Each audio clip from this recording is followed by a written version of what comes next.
shade trees. Oh, sorry. This is a request to remove 6 public shade trees in the vicinity of 1 Joslin Place as follows. 4 linden trees measuring 19 inches in diameter, 14 inches in diameter, 12 inches in diameter, and 12 inches in diameter, and 2 red maple trees measuring 7 inches in diameter and 8 inches in diameter. Before we start, we'll do introductions. My name is Carrie Marsh-Dixon. I'm the Executive Secretary of the Parks Commission. Todd, yes, Todd, go ahead. I'm Todd Meester. I'm the Director of Urban Forestry with the City of Boston Parks Department. Okay, Max. I'm Max Ford Diamond. I'm the tree warden and city arborist for the City of Boston. Jill. Good morning, Jill Zick. I'm the interim landscape architect for the Parks Department. Calliope. Calliope Marsky. I'm the assistant at Urban Forestry. All right, if you'd like to start your presentation, please.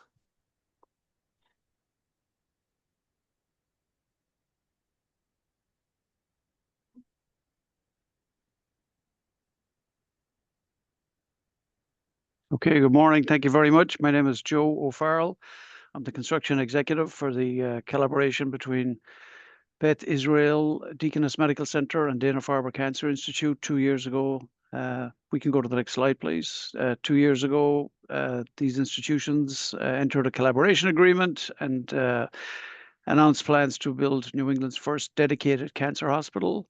This new 300-bed hospital is required as the number of cancer beds in the region have not kept apace with the rising incidence of cancer. This has led to longer emergency room waits for cancer patients, which are particularly high-risk patients and not a great environment to be in an emergency room.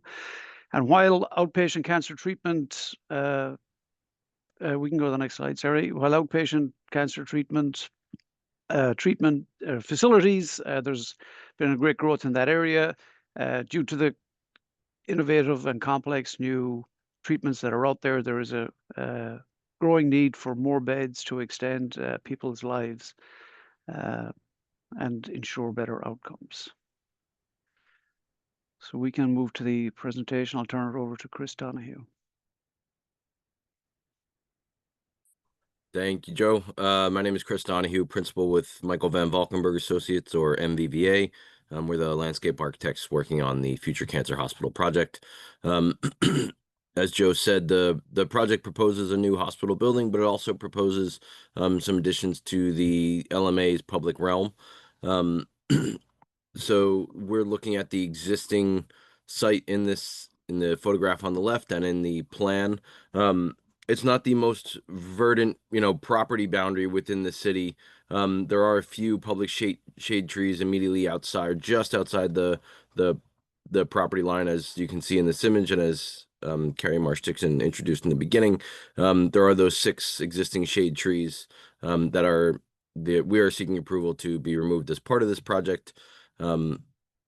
The idea, though, is that they are replaced as part of a larger vision for the adjacent public realm, including the redevelopment of Joslin Park, which is a little bit of a separate issue, but it's of course intertwined with the way that we're thinking about the public realm more broadly adjacent to this new addition to the city and to the Longwood medical community. So to look more closely at those 6 existing trees, as I said, they sit just outside the property boundary. There are the 4 lindens and the 2 red maples. This is based on the observations that were made by a certified arborist. Of those 6 trees, one of the red maples, or one of the lindens, so tree number 2, is in pretty poor condition. We've watched it declined in the couple of years on this project. Of the 6, at least, or 3 of them were noted to have moderate structural risk. And then of those 6, 3 of them were listed as unlikely, 6 as impossible for transplant. So in our efforts to redevelop the area with the new cancer hospital and the adjacent streetscape, we are looking at replacements rather than transplanting those trees. And in aggregate, they suggest a total DBH of approximately 68 inches between those 6 trees. The plan for redevelopment of the urban realm and the adjacent landscape is a significant one. It suggests a radical transformation of the area to provide a much more connected, verdant, and accessible public landscape. This is an effort that's going on in concert with Joslin Park, and some efforts that we're working through with the Parks Department and the Parks Commission to look at how Joslin Park might become more integrated with the adjacent city and become a more accessible place to be. Excuse me. So through this reorganization of the park and some manipulation of existing property lines, we've developed a proposal that suggests a public realm where those 6 trees that were, approximately in the area I'm showing right now with my cursor, that public realm now extends well into a realigned Joslin Place and Deaconess Road and surrounds Joslin Park so that it becomes a more pedestrian-friendly environment, somewhere that's safer to get to and becomes more enveloped by tree canopy. That total of 6 trees, or approximately 68 total DBH to be removed, that we're suggesting to be removed, would be replaced by a total of 26 trees that at the time of planting, approximately 3-inch caliper trees or 3-inch DBH would be a total of 78 total DBH as planted. So that's at day 1. We assume that they would thrive and grow significantly larger than that to, in a relatively short amount of time. We're suggesting that, as you can see in this plan, they're all planted in contiguous plant beds with connected soil volumes. So we expect those to be extremely healthy trees that would grow relatively quickly and supply a very healthy urban canopy in a relatively short amount of time. That's a very quick overview of what we're seeking approval to remove and how we're suggesting we would replace them, but we welcome your feedback. All right, thank you very much. Is that the end of your presentation? We also have, we do have an index of those 6 existing trees, just photos of them that are keyed back to that, the catalog that we also showed as well, but happy to keep on screen whatever's most helpful for you. Great, thank you. Just for one moment, Calliope, are the people that are in the waiting room able to hear the presentation? I don't see, there's only attendees. There's not a waiting room since the meeting has started. Everyone as an attendee should be able to hear. Great. Max, do you have any questions or comments? Yeah, I'll just say for the record that a few of the trees, the DBH was off by 1 or 2 inches. The project team did submit a new plan showing the corrected DBH of each tree. They're two of the linden trees. The one that said 24 is actually 20. And the other one is 12 inches in diameter and 10 inches. And then one of the red maples is 7 inches in diameter. So that just reduces the total DBH by 4. I'll also note that tree number 2, as Chris showed on the plans and the photos of, that tree is in very poor condition. It has a couple of live limbs left to it, but we would not require a tree replacement bond on tree number 2, as it meets our threshold for removal at this point. So we will only be requiring it for the 5 other trees. And the 5 other trees are all alive and healthy at the time of inspection. In terms of questions that I have, of all of the replacement trees, are they going to be within the public right-of-way? That's correct. There are plans for Joslin Park, but the ones that we're counting in that this 78-inch total DBH are within the right-of-way. And you said that's going to be structural soil. You said there's continuous planting bed. That's correct. And all of these along the right-of-way, we're suggesting a plant bed rather than isolated tree grates. Great. And there's no overhang of the building into the public right-of-way that would interfere with the growth of those trees? That's correct, although I am looking at this one right here that I think we have to require some additional study. But other than that, there are no overhangs proposed. Okay. Perfect. Those are the only questions I have. Great, thank you. Todd? Yes, just a question about the trees on Brookline Avenue. I see that currently there are no trees lining the hospital along Brookline, so it's great to see that that would be part of the plan and not just around the park, because again, the park has its own greenery and shade, it's nice to have some on the right of way there, which is only a few feet away. But on Brookline Avenue, would that have the same planting strip, or what would the detail be along Brookline?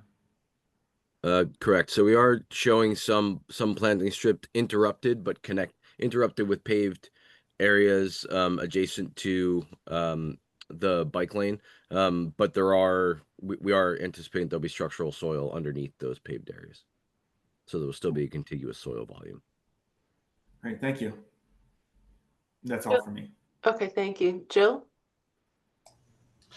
Just one point of clarification. I know there's a lot of kind of changes happening here. Do you feel reasonably confident that the proposed locations for new trees in the right of way are possible? In other words, not in conflict with any existing below grade utilities or structures of any kind? I think in general, as an approach, as you know, it is still in a conceptual design phase for Joslin Park, especially. So there's some manipulation here. We've intentionally left gaps that we're anticipating some manipulation of this diagram. We've intentionally left gaps to allow for some of that fluctuation in the design, but also for things like signage and street lights and things like that that will inevitably interrupt, where we might otherwise plant a tree. So we've tried to leave that, so we're presenting a realistic view of the number of trees that we'll be able to plant. Great, thank you for that. Is that it, Jill? Okay, Clive, if there are any public members that would like to speak? Anybody as an attendee, if you have a public comment, please raise your hand.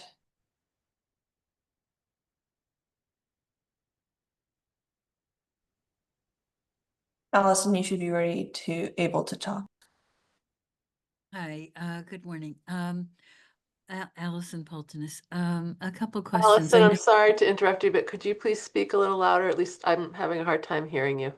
Oh, okay. That's better, thank you.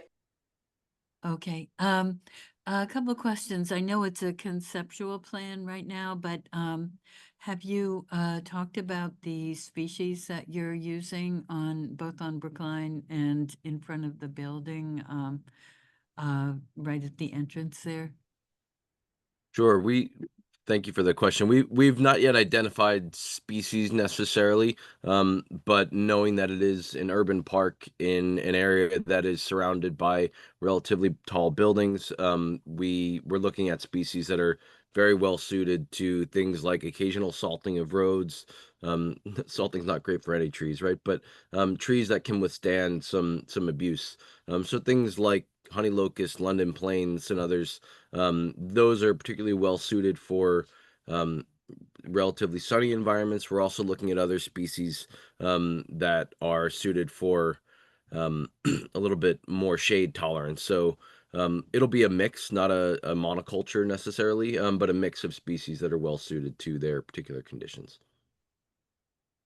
Okay, thank you so much. And your description of the Brookline Avenue planting bed, it's not actually above ground planting bed, but the soil is underneath where all those trees is.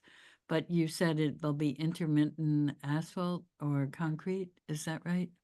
Sure. So it is a single contiguous band of soil that connects these 5 trees. Over the at right around the base of the tree, there is just a typical planting soil profile, and then underneath these, there are like short segments of pavement in between that will have a unit paver potentially, or concrete pavement, still a little bit to be determined, but those would have a structural planting soil. So it's something that can both support pavement profile, so it's compacted, it's got a gravel that's integral to it, and or sand base to it, so it can be compacted in a way that helps to stabilize the pavement, but also allows for roots to grow underneath them. So it's not just a typical compacted gravel profile, but something that allows for migration of tree roots to support a more healthy growth and root development for each of those trees. Okay, thank you. And if I may, just to go on with that, are those trees, I'm not sure I understand the diagram. Are they on the outside of this proposed bike lane, or what side are they on? What's the separation from the travel lane? Yes, thank you. We should probably color code that for future. The travel lane, if you can see the bike lane, if you can see my cursor, might be difficult to see, is on the outside of those trees. So it's bike lane, then trees, then the sort of sidewalk outside of the new building. So the trees are between the bike lane and where pedestrian travel will occur. Okay, okay. And if that turns into a bus lane, well, that's a different question, I suppose, more complicated. And sorry, just to go on, I'm not seeing any new trees on Pilgrim Road. Is that right? Not currently. We've studied the potential locations for them. It's difficult just given some of the vehicular travel that we're anticipating with excuse me, with emergency access and things. We'll continue to study it as the plan develops, but we are not currently showing any new public shade trees on the right of way on Pilgrim Road. Okay, thank you. That's all. Thank you. Is there anyone else from the public that would like to speak?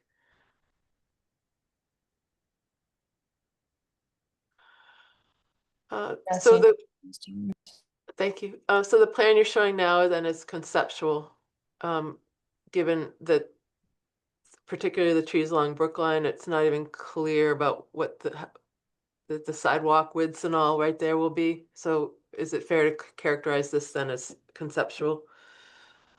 Actually, I think the issues around Brookline are closer to a design development plan level, and they were part of our design and development plans that were submitted to the city through a separate process. I would say that these are more in line with their final locations, and those dimensions are laid out in those plans. We can also supply those separately if helpful for part of this review process.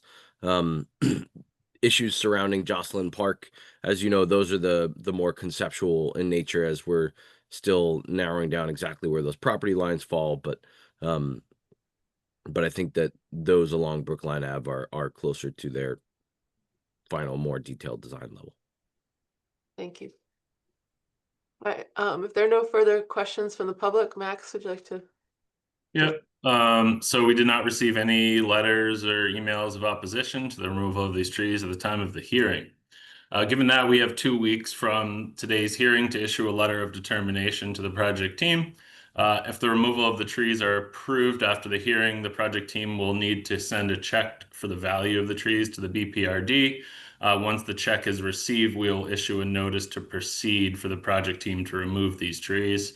After construction, and as you've shown, if there's room within the public right-of-way, that you can install new trees where the prior trees are removed, or within the public right-of-way around the building. The BPRD would then reimburse the project team based on how many inches of DBH are replaced within the public right-of-way. The reimbursement is dependent on the trees being alive and healthy for 2 years after the trees have been installed. Any further questions from the project team? Not for my end, Joe. Oh, that's it. Thank you for your time. Thank you. Perfect. Thank you. We can end the hearing then. Thank you very much. Thank you.